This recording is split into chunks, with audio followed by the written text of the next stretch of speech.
Call this board meeting for the District 128 regular board meeting, December 9th, 2019 to order. Let's stand for the pledge.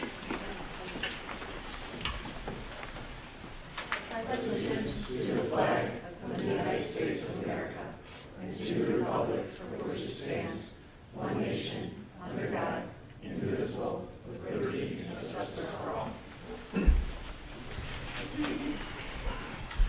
Welcome, everybody. I am not Pat Rudy. He could not make it tonight, so I'm covering for him. Can we have a roll call, please? Oh, I'm Jim Batson. Roll call. Jim Batson. Here. Don Carmichael. Here. Pat Rudy. Lisa Hessel. Here. Kevin Huber. Here. Karen Lundstedt. Here. Casey Rudy. Here. Okay. For the record, Pat Rudy is not in attendance, but everyone else is, so welcome. Just run down the agenda real quick. We'll have some invitation for public comment. Please limit your comments to 3 minutes or less if you care to speak. Educational presentation, we have some student recognition, we have the president's report, superintendent's report, consent vote agenda, which was reviewed earlier this evening in committee. Program and Personnel Committee, we have some policies we're going to review there. And Facilities and Finance Committee, Chairman Huber will be guiding us through 3 items there. And then do we have anything from the CEDAW tonight? Yeah. Okay. And I will make one brief comment on the Illinois Association of School Boards, and that should do it for our meeting. So we'll start out invitation for public comment. Would anyone like to address the board? Okay, hearing none. Moving on, we have an educational presentation. Student recognition. Yeah, it's a student recognition.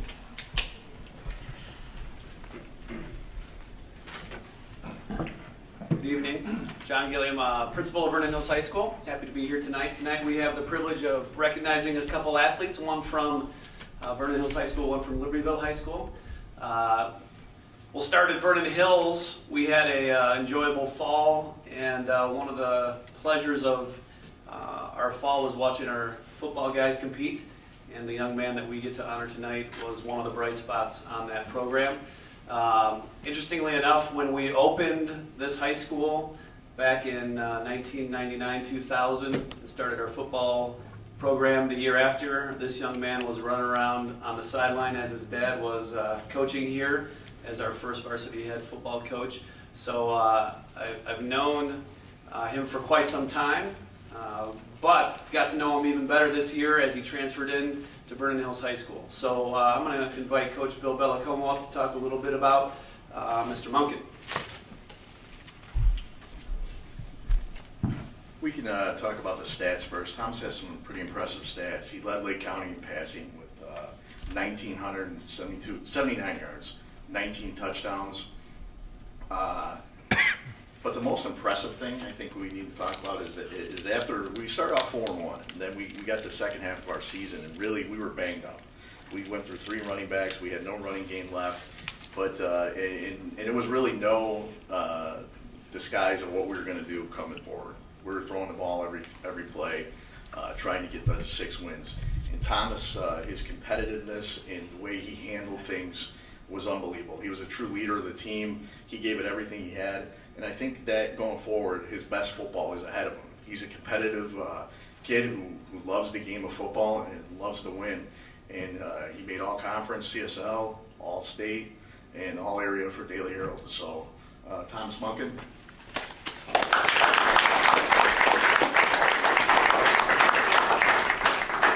Thomas is still looking at it. We're looking through all the college options. There's been many schools coming in here to look at him. Like I said, he's still growing since the season, and I think his best football's ahead of him, and a program that gets him moving forward is going to be lucky. Thank you. All right, let's get a picture. Good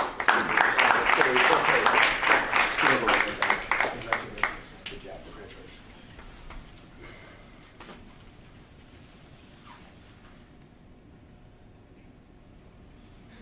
Good? You guys? You guys good? You get the pictures you want? Okay, you good?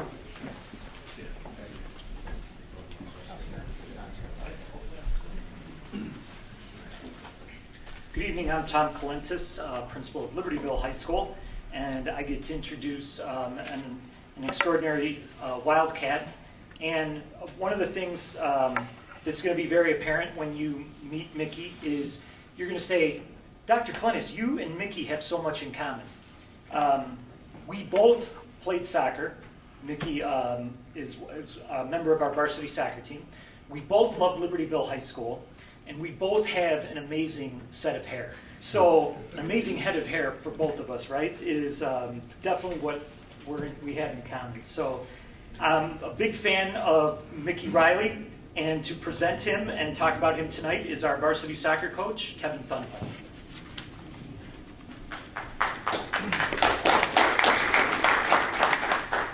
Good evening. Kevin Thunholm. I've had the honor of coaching Mickey for 4 years. I was a freshman head coach when he came in. So I've kind of grown up with Mickey. He's taught me a lot as a coach and as a person, as a father. Super excited to have him for all 4 years be part of this program. Stats, 42 goals, a bunch of assists. But the things that everybody didn't see were his leadership, his commitment to the community. He was all conference 2 years in a row, all sectional, all region. Recently he was named Player of the Year for the Daily Herald.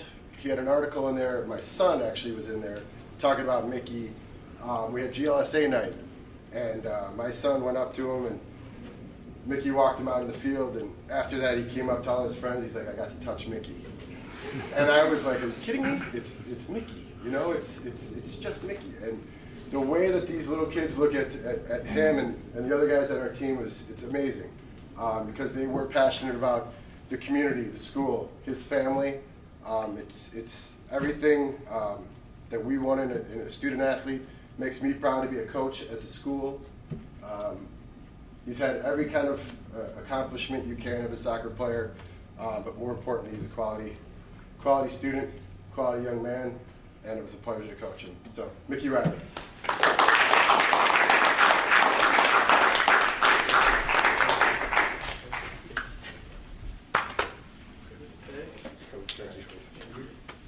Congratulations. Thank you. Okay, we're going to take a picture. Here, you'll be in next time. Come.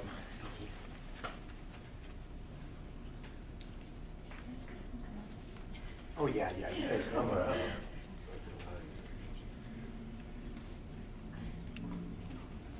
thank you.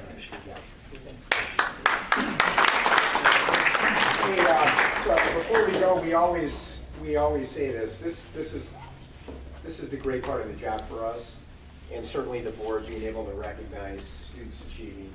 But we know that doesn't happen in a vacuum, and we know that all of these young people that come before the board and are achieving outstanding things have a lot of support and a lot of people behind them to help get there. So I'd like the parents and family to stand up. You guys go ahead and stand up. And we'd like to give you a round of applause.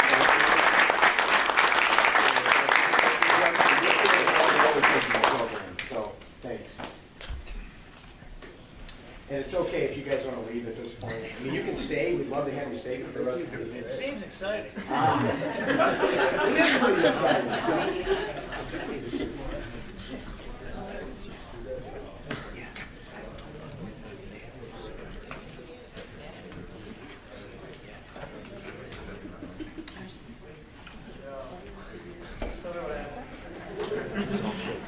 I think Daily Hero knows what he said. Okay.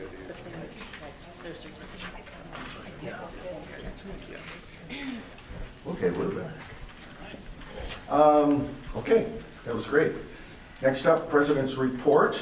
That's my report. I have nothing to report, but these wonderful students from our two high schools do have lots to report, so we'll hand it over to them.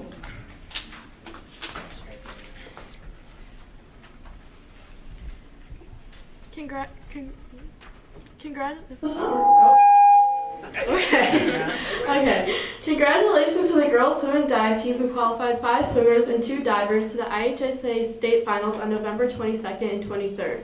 Cougars diving at the IHSA State Finals were Allie Landis and Avery Longden. Cougars that swam at the IHSA State Finals were Casey Craffey, Izzy Ramos, Sasha Skachkov, Claudia Yoon, and Emma Zhang. Congratulations to Allie Landis for taking 6th in diving and Casey Craffey for taking 7th in the 500 free and 9th in the 200 free. What a wonderful end to the season. Boys basketball captured 2nd place in their Thanksgiving tournament at Northridge Prep. Good luck to them as they continue their season. Cougar Class Act recipients for December were recognized at a breakfast on December 6th. Students are recognized for outstanding character and demonstrating our school's values. Great job to Quinn Sheehan, Zoe Hant, Bianca Uka, Ashley Alvarez, and Gilliam Johnson, and Selena Gomez, Vincent Rodkey, Ashley Murphy, Anthony Zarate Espinoza, Sean Rockelman, Nicholas Bees, Brianna Engelkemeyer, and Aman Paloba and Xander Schwartz. The D128 Special Olympics floor hockey team won the state championship on Saturday, November 16th at Northeastern Illinois University in Chicago. The Storm beat Shabona Park 3-1 in the semifinals and went on to defeat Douglas Park 8-3 for the championship. Congrats to them. On Tuesday, November 26th, the VHHS Visual Art alumnus and the 2017 Art Award winner, Alex Kinderman, visited VHHS Pause classes to share his experience pursuing a culinary arts career. Kinderman earned his Culinary Arts Associate's degree through Kendall College, KC, in Chicago. Chamber Choir has been very busy lately. They sang on WGN Radio Friday morning, then at Hawthorne Schools, the D128 district office, a senior home, and then had their big magical dessert, each time greatly entertaining their audience. This morning, ARC tutors handed out candy canes and informational flyers to announce upcoming study sessions before finals. Students are encouraged to visit the ARC to get help with any final exam study guides they need to complete or if they have any questions they want answered. ARC tutors also spoke to freshman transition classes to share advice about how to best prepare for their first round of final exams. Congratulations to the Vernon Hills Science team for taking 2nd place at the Science Opportunity Test held at the Milwaukee School of Engineering on November 26th. In addition, Itamar Schifrin took 3rd place in the General Science category and 2nd place in Biology. For theater, the Vernon Hills production of The Old Man and the Moon, which was co-written by a Vernon Hills alum, Matt Nurenberger, has been selected to perform at the Illinois High School Theater Festival in January. Congratulations to all the students who are going downstate to represent the school with this fantastic show. Our esports team made it to the state finals for the state playoff series for the first time ever, which is very exciting, so good luck to the team. Vernon Hills celebrated the many talents of its student body with the Vernon Hills annual variety show. Each act was very impressive and unique, but one act really stood out in the minds of the audience, and by the way of the vote, the mashup of Found and Tonight by performers Neil Mehta, Spencer Lane, Kristen Kai, Ashley Sawa, Alex Tanasuk, and Luke Brand were this year's winners. All of the proceeds of this year's variety show went to our sister school in Uganda, and several students and staff met early in the morning last week to Skype with sponsor students at the St. Jerome School in Uganda. Since the trip was canceled last summer, it was the first time many in the community have had a chance to talk to the family in Uganda.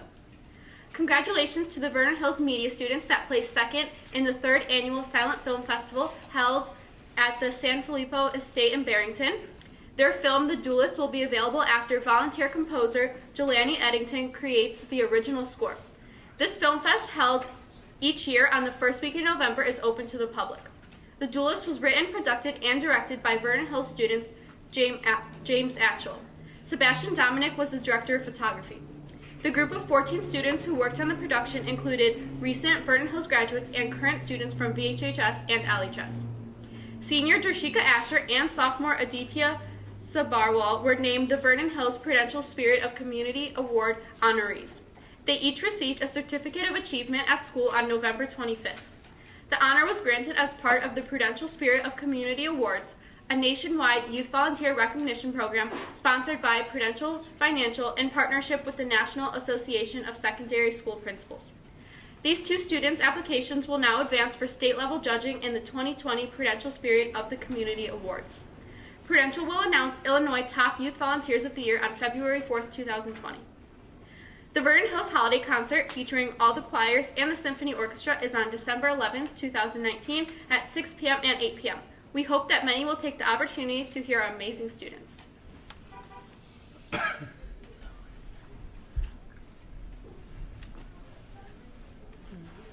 Okay, so right now in LHS it's serve season, so students are working on giving back to the community. This past Wednesday we had the annual Wish Dinner closing out our annual Wish Project. Each second period class is assigned a family in need this holiday season, and they raise money, buy gifts, and wrap these gifts for all of the families. This service project is an amazing event that brings students together for an incredible end product. All of the classes spent the allotted time before second period on Wednesday wrapping gifts, and these gifts were brought to the cafeteria. That night, Wish families came to LHS for dinner and to open their presents. Families benefit immensely from this event every single year, and LHS hopes to bring cheer to their holiday season. The 2019 canned food drive is complete and the numbers are in. We broke last year's record with over 13,000 canned food items, compared to last year's total of 10,000 cans. This is such an amazing event, and it will provide to so many families in Lake County. Students make such a great impact every year, and we are happy to keep the tradition going. Advocates and Students Ending Slavery are partnering for the third year to host Dressember. Every day of December, students will either be wearing a dress or a tie to raise awareness for human trafficking. They're also raising money for the Dressember organization, which helps victims of human trafficking get back on their feet. All of the participants are super excited, and it's always fun to see people dressed up in the hallways. Moving on to college, 3 LHS senior students signed letters of intent to colleges all over the U.S. Yeah, 13. Yeah. What? Okay, and right now the CRC is hosting an event about finding and winning scholarships. In addition, they'll be revealing LHS's scholarships tonight. Yeah, so we actually had 13 students sign letters to commit already. That's okay though, that's okay. We're really happy to be able to correct that with more students. So a couple of school ongoings. After falling lead paint chips were discovered again in the main gym, the district was able to act very quickly and close it off and handle the situation in just a couple of days. The dance team expressed some frustration at the event happening again because the timing overlapped with when they were hosting a large tournament, and they wound up having to hold the event in the notably smaller West Gym. And the girls' basketball team was also disrupted in their practice schedule, and they wound up sharing a gym with the boys' varsity basketball team in order to avoid the main gym. But we would really like to thank the district and all those who worked to repair the issue for making the gym safe to use again and for allowing the various teams and gym classes to resume their normal activities. With writing, we have 2 LHS students who submitted writing pieces, and they will be published in DePaul University's new Best of Illinois High School writing book. We would like to congratulate sophomore Madison Wilson and junior Avery Bang for their accomplishments. Moving on to health and wellness, the Life of a Wildcat event called the Fall into Winter event was a huge success on Friday, November 15th, with over 60 students attending. It was a night filled with fun games led by upperclassmen and seniors, as well as short speeches from the seniors at the end for all of the underclassmen. The night was all about bringing everyone in LHS closer together, no matter what club or sport students may belong to. It also showed a healthy and safe way of being able to have fun on a Friday night with people that students may know already or maybe are getting to know through the events. We also introduced our new therapy dog this month. Her name is Wrigley, and everybody in the school is beyond excited that she is there. Throughout the month, she has been getting introduced to the school and the students around her, and she has been adapting very well. Last Friday, we all celebrated her 3rd birthday, and she is just such a warm sight for everybody at school, and we're very grateful that she is able to be with us. Life of a Wildcat also spoke to freshmen in Lake Crew about the importance of sleep on various aspects of their life, whether that be day-to-day functioning or with athletic performance. Lake Crew leaders also spent 1 week trying out a sleep experiment to tell their freshmen about how they feel it impacted their sleeping lives. So leaders would try things like reflecting on gratitude before going to bed, setting up a regular lights off time, or limiting their caffeine intake.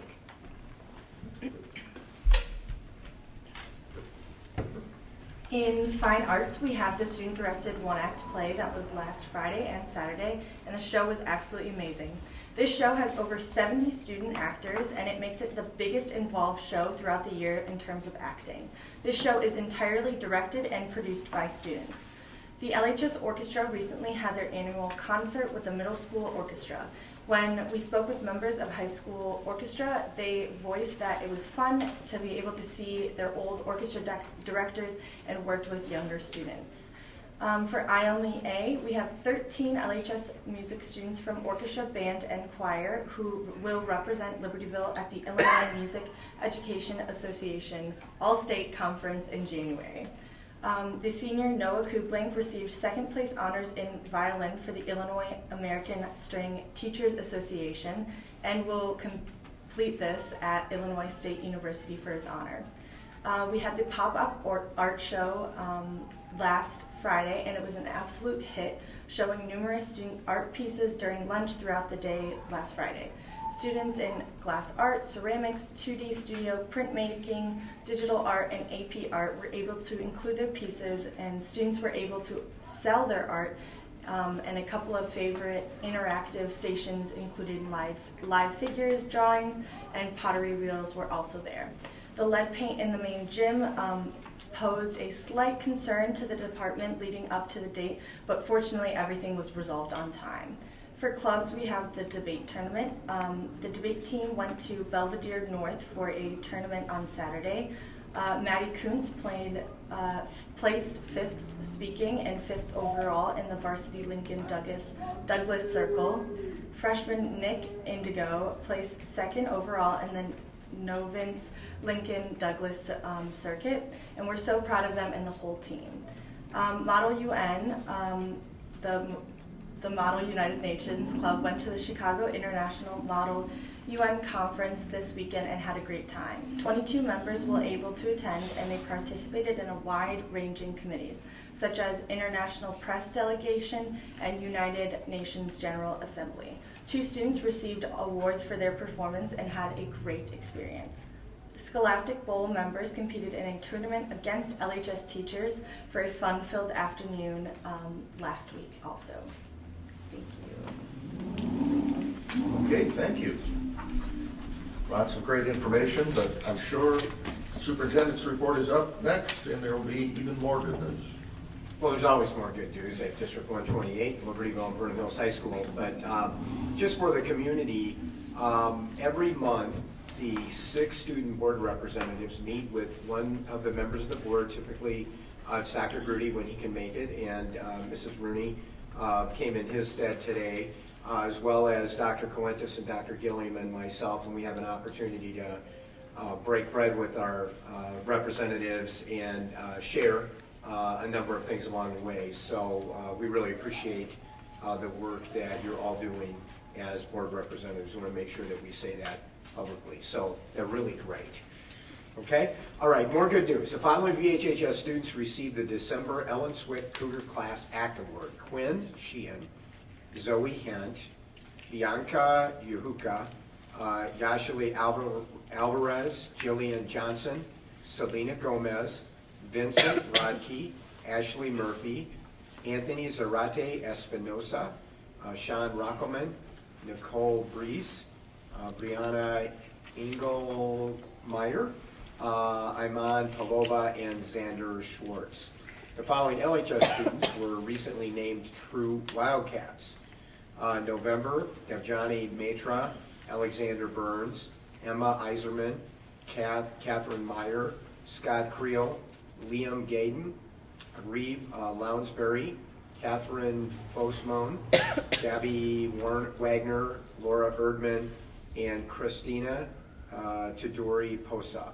In December, Nicholas Maurer, Adam Buer, Timothy Gustafson, William Buchert, Liam Harrison, Zoe Boileau, George Harvey, Lauren Klanos, Lauren Burns, Matthew Ramaker, and Riley Kurland, Jamil Myrick, Danielle Granados, and Sarah Wetterling. So congratulations to all of those students.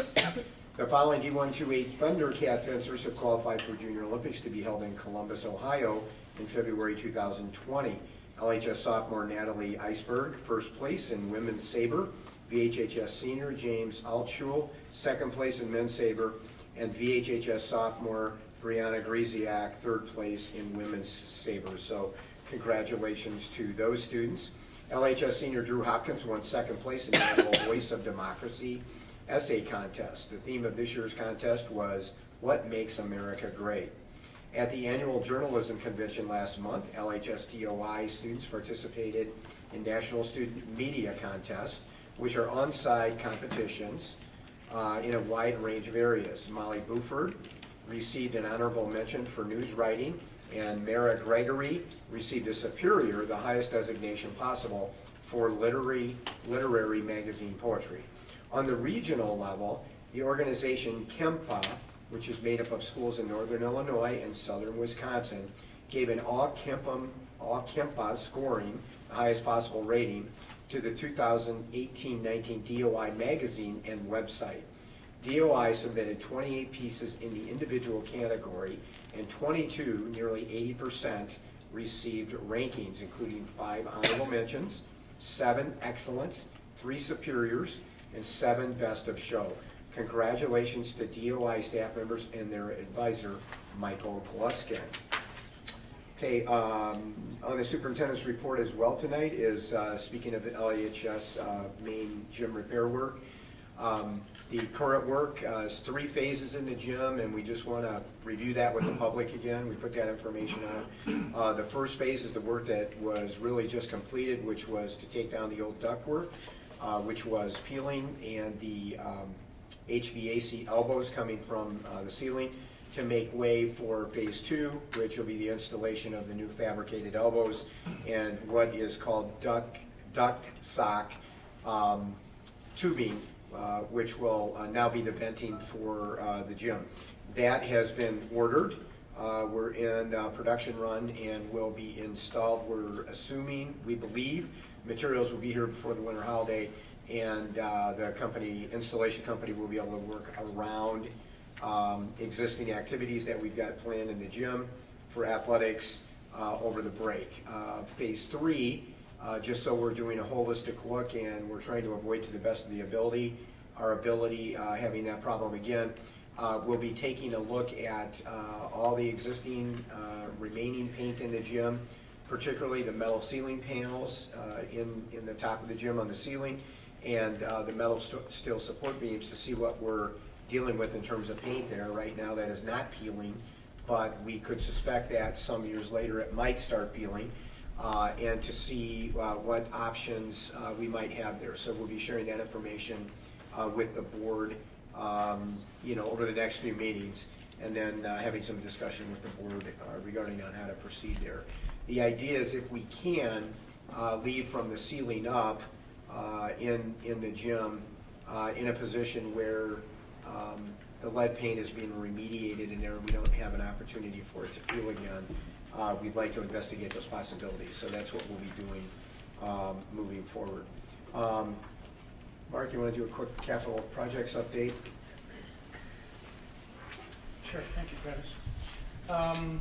Work is moving forward at both Vernon Hills and at Libertyville High School. Here at Vernon Hills with our classroom additions. In Area A, which is the classroom wing, we are moving forward still with electrical, plumbing, and HVAC roughing.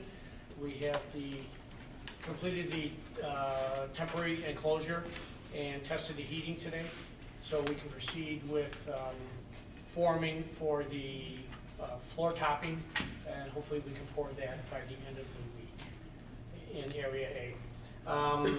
Area C for the gym addition out front of the school. The piers were successfully installed to hold the north wall structure. So with that being done, we are moving forward with forming the rest of the foundation work so we can pour the rest of the concrete for the foundation. And they started installing the masonry block, which will be the interior wall of the building. So we started that process. Over at LHS, big step, the concrete floor for the multi-purpose gym was poured on Friday. So those of you at LHS probably saw a lot of trucks running through the property on Friday. And so with that being done, we can move forward with a lot of things going on the second floor with that deck. As well, we're ongoing with the electrical, the plumbing, and the HVAC roughing, and we actually started framing walls in the dance studio. Wow, A lot that's of great. things going on. Excellent. So apparently there are some inaccurate rumors that started in one of our communities about the fact that there is peeling lead paint in the new swimming pool, and so that is not true. Somehow that got started out on social media, and that the pool is going to be closed down over winter break to remediate lead paint in the swimming pool. So we just want to make sure that the community knows there is no lead paint in the new swimming pool, and the pool will be closed down for a bit over the winter holiday to continue to work on punch list items in the swimming pool. So, we'll be communicating through Mr. Woods, the athletic director, will be communicating with the coaches and the swim team members on that. So, if you hear that, and I don't know if you've heard those rumors, but we've heard those. So, if you hear those rumors, you can help us dispel those rumors moving forward. And the last thing I have, and then we've got one other on the regular agenda, is freedom of information request. We had a FOIA commercial request received 11/12/2019. The response deadline was 12/12/2019. The requester was Star Hayes, college counselor at Hello College, 1 Mid-America Plaza, Suite 1010, Oak Brook Terrace, Illinois. The information requested was the directory information for all current 9th through 11th grade students and their guardians. I would appreciate an electronic copy of this information with the following data points: parent, student name, address, phone number, parent email, address, student grade level. Brian Kelly did the follow-up and responded on 12/5/2019, approximately half an hour to respond to that request. Second FOIA And just a follow-up on that one, none of that information was sent to that FOIA requester. So in the FOIA request, we get a lot of them, and we follow what we have to, but none of that information was sent. So I just wanted to follow up with that. And that's because of the confidentiality of the student information, right? Okay. All right, FOIA request to receive on 11/15/2019. The response deadline was 11/22/2019. Requester Katie Cosentino from Architectural and Ornamental Iron Workers, Local 63, 2525 Lexington in Broadview, Illinois. Requested certified payroll and contract information for the permanent fence installed at Libertyville High School, located at 708 West Park Avenue in Libertyville, Illinois. Contractor is Northern Illinois Fence. The requester would appreciate the information in a PDF format. Dan Stanley did follow-up, responded on 11/21/2019, and the time spent on that request was about an hour and a half. And the last thing on the superintendent's report tonight, Before we move on, so just a question on FOIAs, or maybe just an alteration going forward. Can you just put denied or, fulfilled? Or partially fulfilled, and if it's partially fulfilled, maybe just a little bit. It will just, because I had that I saw that and I'm like, okay, I know by only half an hour you probably denied it. I was hoping you denied it.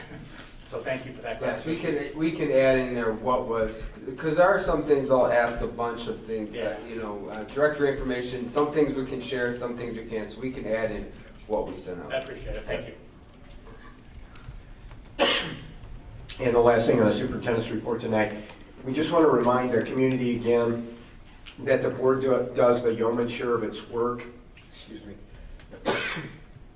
in our two committees, which are the Program and Personnel Committee, generally meets at 5:30 on committee meeting night, and then the Facilities and Finance Committee usually meets right after that meeting. So again, the board does all of its work. So as we go through the agenda tonight and the board votes on items, we want the community to always know that the board has spent significant time in committee on talking on the issues that they're going to vote on, oftentimes asking questions and clarifications to ensure that they've done their due diligence before they vote on activities. And as always, we would invite you to come to the committee meetings where the board does that work, because the discussions are always good. And they're, the more complex the issue, the more complex our discussions are, and the board does a great job. So Jim, with that said, back to you. Thank you, Dr. Lee. Speaking of things that have been reviewed in committee, we have the consent vote agenda next. So I will need a motion in a second.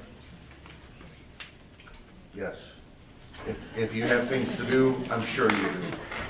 Feel You are free so to. polite, Chris.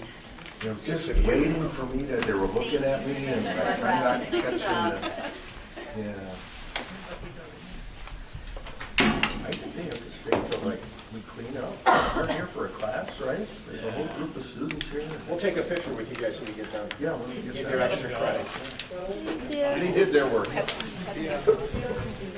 Okay, back to the consent vote agenda. Thank you for reminding me of that. Need a motion and a second for that. I motion to approve the consent vote agenda as listed. Okay. Any comments or questions? Nope. Roll call, please. Batson. Aye. Carmichael. Aye. Hessel. Aye. Huber. Aye. Lundstedt. Aye. Rooney. Aye. Okay, that motion passes. I will now turn this over to the chair of the Program and Personnel Committee, which just so happens to be me.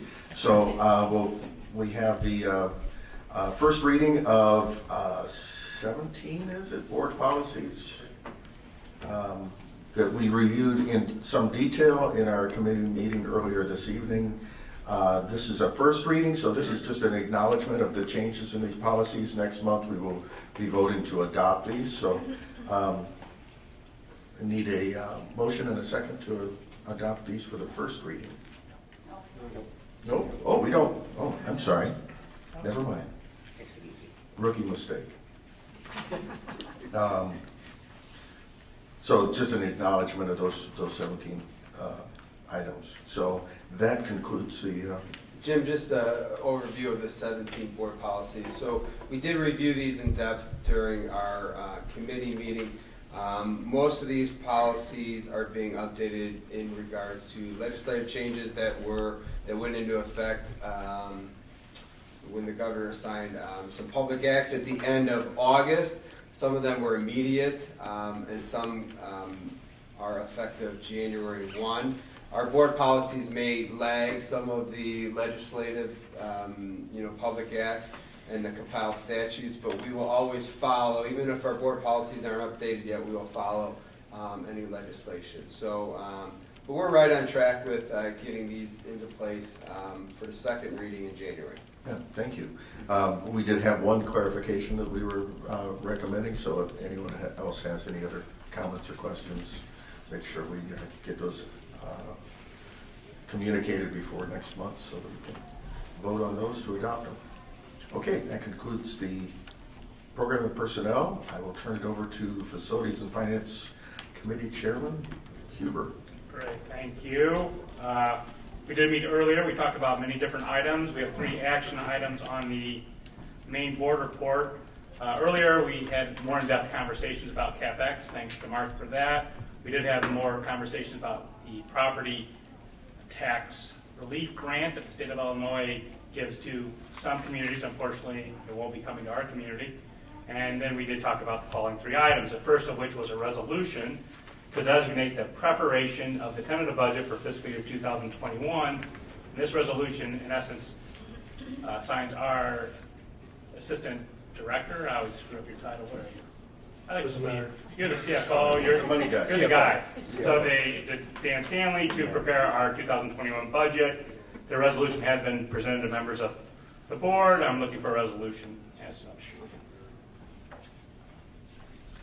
I move to designate Dan Stanley authority to prepare the tentative budget for fiscal year 2021. Second. No questions on that? Okay, you want to call it? Carmichael. Aye. Hessel. Aye. Huber. Aye. Lundstedt. Aye. Rooney. Aye. Batson. Aye.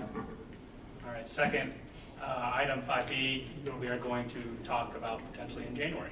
Yep. We put it on there because it was very new, because we had back-to-back. We didn't know if we would have something. We don't. Yeah, again, for the public's information, the state of Illinois has a school maintenance project grant that we will actually most likely qualify for, and Dan will present more information to us in January. So we'll table that. So we'll table that till then.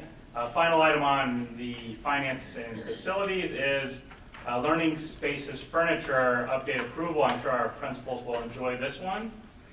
So Dan, you want to briefly let the public know what's going on? Yes, so in the fall, building administration conducted a survey on the status of the learning spaces in both buildings. Now, to be clear, the learning spaces we are defining as the spaces in which students are sectioned or assigned for a period of the day. There are many other rooms that students and staff are in during the day that are not included on this list that may also need attention at some point in the future. But for the scope of this was to really look at those learning spaces. So the building did a great job of looking at that. Then we analyzed that data and found that about 52% of the rooms need some or all new furniture. Vernon Hills had 26 spaces needing attention, LHS had 79. Of those, 86 spaces really required furniture. Updated furniture would help those spaces. The remaining 19 spaces require more than just furniture, or furniture won't really have any impact on that room. Those rooms require renovation, particularly science labs. There's 4 science labs here. There's about, I think, 7 or 8 at LHS. There's foods labs, art rooms, things of that nature that require more advanced, more planning, and something that we can't accomplish this fiscal year. However, those things are going to be part of our capital planning in future years. But in terms of what could we do for this fiscal year, it was, can we do something with those 86 rooms? So we had the data and really spent the last, I'd say, month and a half kind of talking and seeing what can we do. Theoretically you could do this, but can you actually do this? And I think both buildings are willing to step up to the plate and do this, because I think they see the impact that this furniture could have on the learning environment, or what I could say is the adverse effect that the current furniture is having on that learning environment right now. And so I think both buildings are excited to move forward with that. In terms of cost, the 86 rooms, we are estimating at about $1.5 million. That's based on really kind of the needs of each room, but when you add it all together, it's about $17,500 per room, which matches what I've experienced when looking at furniture renovations that I've done over the years. So that number makes sense to me. The 19 rooms for renovations will cost significantly more than that. In future years, we don't really know how much it costs, but you could have a range of a few $1 million, maybe 2 to 5, depending on what happens in those rooms, but we would space those out and schedule those out as we can do them relative to what's going on with summer school and just the building's capacity at that time. So where are we at right now? Our plan and our recommendation is for the board to authorize and approve us to commit $1.5 million for the replacement of the furniture in these 86 rooms that we will accomplish before the end of June 2020. It's funny, my memo says that no later than June 30th, 2019, which already passed. It's June 2020. But the initial plan would be to submit is in order as big as we can before the end of the calendar year, and try to schedule a delivery for as much as we can handle on spring break. This is a good time of year to order furniture because everyone orders furniture during the summer. This is a good time of year, so we're looking at all of those things. Yeah, that's all I think. And just a question, when we talk about furniture, we're not talking about the kind of furniture that we all had when we went to school. We're not talking about 30 desks in a classroom, 6 rows of 5 desks, or 5 rows of 6 desks, correct? Absolutely. I don't know if Tom or John want to talk about what the furniture is, but it's cool. So just so the public understands, when we talk about learning spaces, what that means and what the furniture looks like in the classrooms. Right, depending on when one went to high school, the model of instruction might have been very much the teacher transmitting information to students and students sitting stationary, sort of being asked to listen and sort of memorize the information that was there to kind of perform on tests later on. And while certainly that to some degree still happens, what we have developed over the last several years is much more active learning environments. And we really want our learning spaces we want the learning needs or the learning activities that the teachers create to benefit students to drive the space. We don't want the space to drive the learning needs and what the school and the teachers can do. So really what we're looking to do is create furniture that is malleable and that is multi-use and can be quickly set up to be whole class instruction or to be in group instruction or set up for kind of individual work. We like learning to happen everywhere in the space, so that includes making sure that we have projection and presentation capabilities in multiple areas of the classroom and not just in one single focal point. And we want the furniture to be comfortable for students and to be able to be used for technology that we have today that many of the desks that were purchased even in like the early 1990s did not accommodate for. So both John and his building leadership team, the Libertyville High School instructional leadership team, we've been looking at other high schools, we've been looking at our student needs, we've been working with our teachers to talk about what their instructional needs are, and we've been identifying furniture designs that will help really continue to build upon the great legacy that we have of learning in our schools and allow our teachers to do even more creative and interactive types of learning experiences with all students.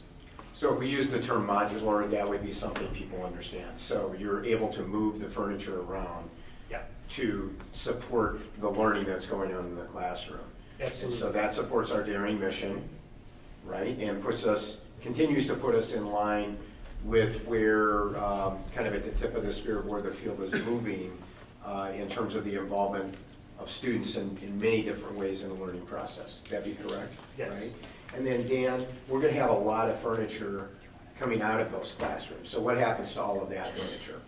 Yeah, we're currently right now planning an off-site storage option for those. We haven't exactly settled on as a warehouse in this area or something else, but we're really narrowing that down. So it's really when the new furniture comes in, we will redirect that old furniture to an off-site storage temporarily, really so we can turn around and donate it to another school that could use that furniture as quickly as possible. And we've had great success with doing that with classroom furniture, and we anticipate being able to do that this time as well. So, and I think also what gets lost in this, and you said it a couple times, Tom, is this is also a reinvestment in our teachers.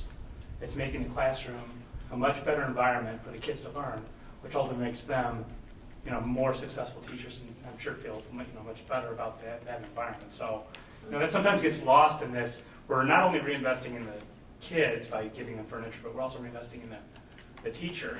Yeah. I mean, I think that's a huge point because. Right, and there were a lot of things when I was a classroom teacher that I might have wanted to do, but because of the design of the space, I couldn't do it. And I knew it would have benefited students, and I knew it would have made the lesson more engaging and maybe the learning more powerful. But sometimes the environment drives the instruction that you can do. And what we found is that by changing the ability for us to easily and quickly kind of redesign the space from one class to the next, or from to have multiple activities during that lesson, just really enhances the efficacy of. We hire such talented teachers who have such great ideas. This is giving them really even more of the tools they need to be responsive to student learning. Thank you. And we've had 2 separate tours of spaces that have been renovated with new furniture. And I know that we were all very excited to see the type of learning that can take place when the physical space doesn't dictate the limits of the instruction. And we're very pleased to have this presented before us today. Yeah, that's a great point, because this isn't just something that we're just sort of taking a a hard right here. We've looked at this over years. We've piloted this in a number of areas and to some great success, and really know that this is something that really impacts positively what goes on in that classroom. This is a lot more than buying a new living room couch to replace an existing living room couch. And I'm excited for the community to sort of embrace the fact that when we're replacing furniture, it's not kind for kind. We're really moving the learning a great deal forward by this investment. And one other thing, then phase 2 of this project, as Dan mentioned, will be going back and looking at totally gutting and rehabbing the science labs and some food labs and some art space at both of the buildings, which will be a more involved process, as Dan mentioned. It will take a little bit more time to do that. So we'll be back to you at some point in the near future to bring those areas up to, high standard as well. Any other questions? So based upon the needs of the classrooms and the impact new furniture can have on the learning environment, the administration is recommending approval of $1.5 million to spend on updating the furniture in the 86 classrooms this fiscal year 2020 as presented. I have a motion. So moved. Second. Further discussion? All right. Hessel. Aye. Huber. Aye. Lundstedt. Aye. Rooney. Aye. Batson. Aye. Carmichael. Aye. Awesome. I think I'm excited about that. I think we all are. Any other? Very good. Yeah. Any other things? Dan, you got anything else for us? All right, we back to Vice President. Thank you. Next up on the agenda, Special Ed District of Lake County. Yeah, just CEO report. real quick, I don't know how many of you happened to catch the article in the Tribune the Sunday before Thanksgiving, but there's an investigative report on special education, particularly having to do with the use of isolated timeouts. And from that came ISB implemented an emergency regulation prohibiting the use of isolated timeouts in physical restraints and until further notice. And so that sort of adds to the situation that we already had going on, complicated and situation at CEDAL.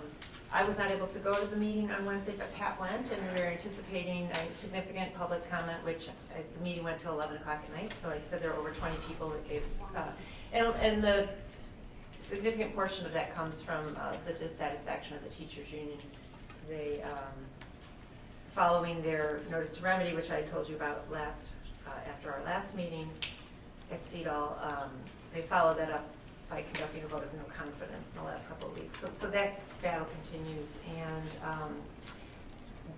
Pat will be able to give us more information on that when he is back with us. But it did, the governing board did come up with a statement at the end of that meeting to, give to the public, just expressing how much they take this seriously, how much they respect the teachers, how diligently they're trying to work through this, and they are looking for even more participation from the leadership, particularly from the union leadership, to come to some kind of remedy so that they can all work together and bring this difficult situation to a place of peace and calm them. But it's challenging, and it will continue to be so, I think, as well. And I wish I had more for you, but Pat will have a little bit more from you. Yeah, I think Pat will be able to do a little bit more report because he was there for the whole time, and Karen's done a great summary again. Kelly Hardwick, our Director of Special Education, and Pat and I did a debrief the day after the meeting, and so one of the things the board also indicated is, they're supportive of everyone there. Okay, so I think Pat's comment was because he had a